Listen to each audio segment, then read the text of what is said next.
Hello my dear friends. So now we are solving the palindromic partition problem. So in last video we have seen the recursive approach. In this video we are going to see the memoization approach.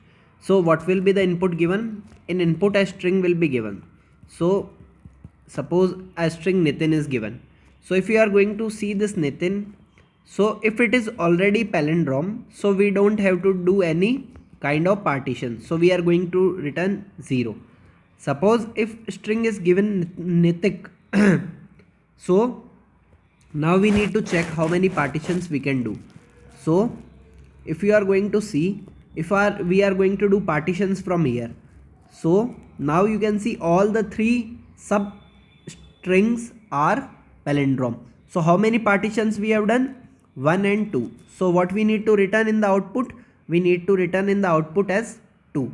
Okay, so if you are coming directly to this video, I will recommend you to watch the previous one, because we are going to do some changes in the recursive code and then we are going to get the memoization approach. So what is memoization approach?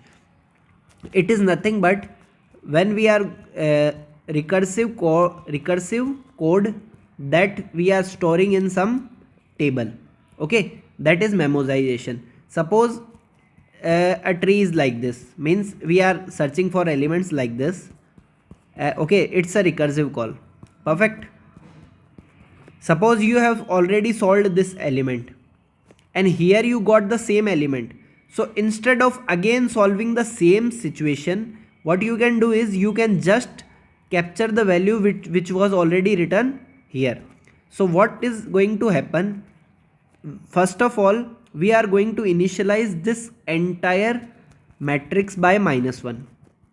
Okay, so if you are going to start this matrix by -1, it means we have not done any kind of operations for that particular place. Suppose if you got here solution as we want to do 2 partitions, and if you store this value 2 here, and if you reach here, again you will check whether it is solved or not, and then you will get to know yes, it is already solved. We have 2 here, it means it is already solved. So instead of again solving the same problem, what you can do, you can directly return this solution as 2. Okay, and if you come, suppose if you are here and if you come and check if it is -1, it means this problem is not yet solved. So you have to do the solution.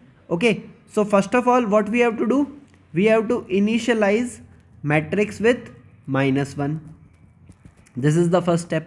Second step, what you have to do, you have to check if it is -1, it means directly return the solution, return solution. Okay, if it is not -1, not equal to -1, then we have to evaluate the value. We need to find value, so I am writing here find value. Okay, so these are the two things that we have to do. Now here we need to make a matrix, so one must know about the size of the matrix also. So what size should be of the matrix? Perfect. So one must know about the size of the matrix. So how we will get to know about the size of the matrix? See, for this we need to check the recursive solution. So in recursive solution, what we have done is we have seen this was our recursive solution. Perfect, in the last video. So we have to see what are the things that are changing. So here s, I, j, 3 things are there, and here we call the function as I, but j is changed into k. Similarly this time it is k plus 1 and j. It means we got to know that I and j are changing. Okay, so in the solve function, what are the things we have? String I and j. So I and j are changing. So what can be the maximum and minimum value of the I? Suppose a string is given to us. Let's say, again take the example of Nitin. So I was something starting point and j was the ending point.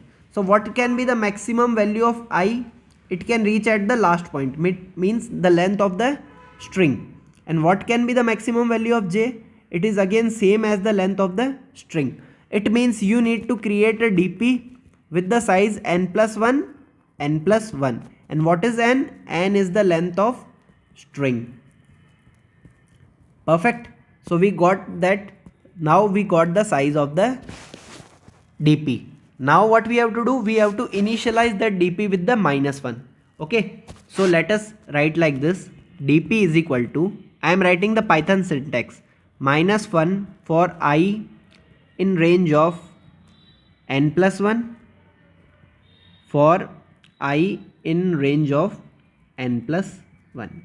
Okay, if you are using some other languages, you can use the two for loops and you can write the condition if I is equal to 0 or that start every element with the -1.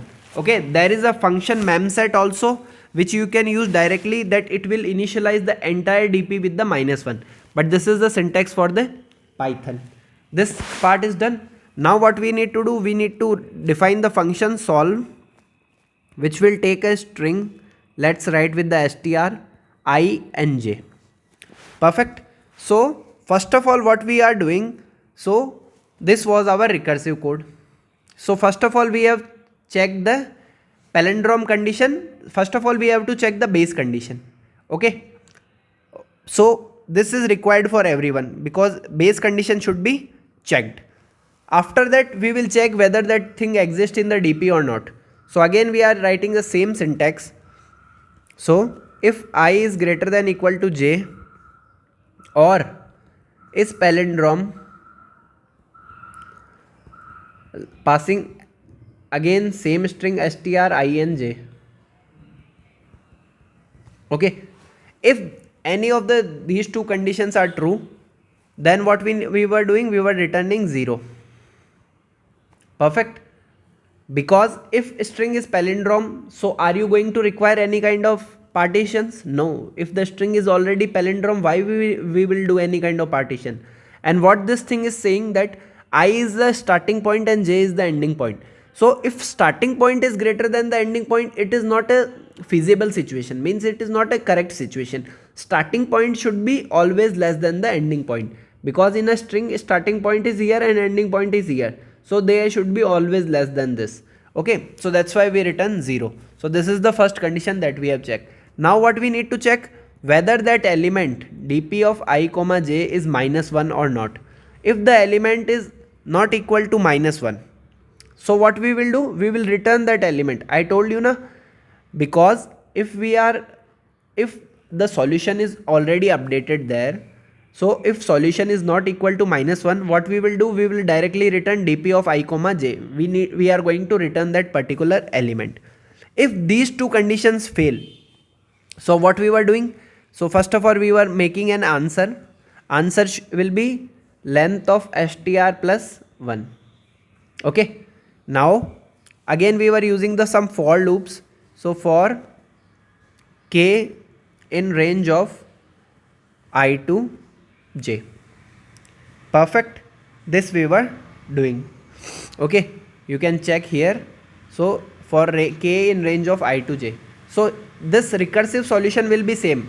Temporary, this step will be same and this step will also be same.